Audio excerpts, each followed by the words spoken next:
The California Drought.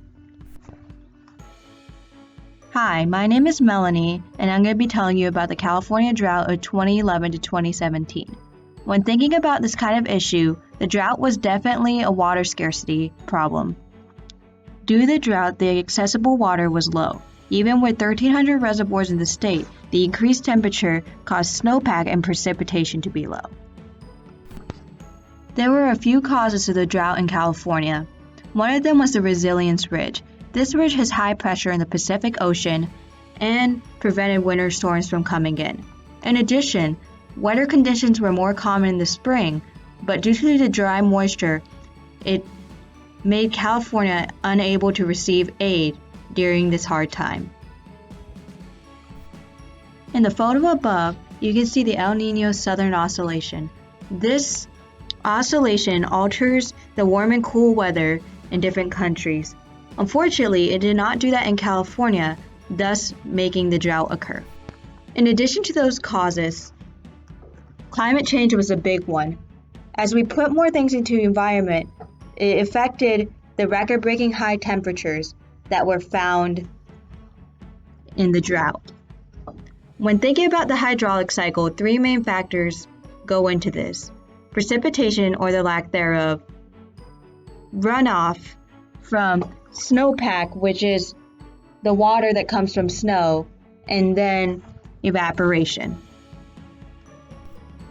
As this drought lasted for a long period of time, there were many people affected by it. First off, farmers were affected since they used irrigation. Irrigation is a huge practice in farming that allows water to be transported to crops. However, during the drought, farmers weren't able to access the water, thus making growing crops harder.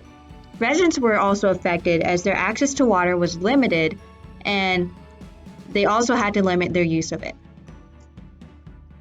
Electricity was also limited since 15% of California's energy comes from hydraulic resources.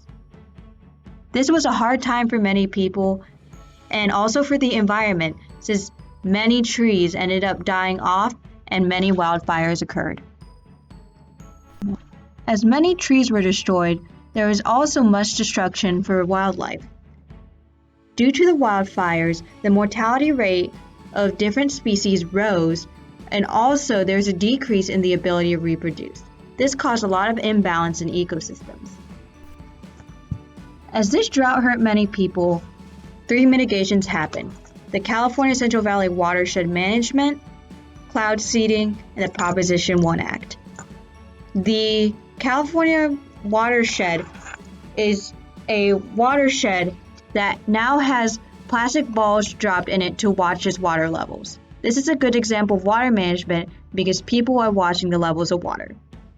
Cloud seeding is an intervention that was taken that makes environments more prone for heavy rainfall.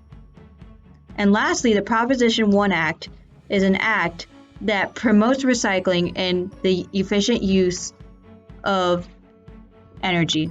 These are all important so that people can have access to water even when in a drought, and so droughts don't happen again.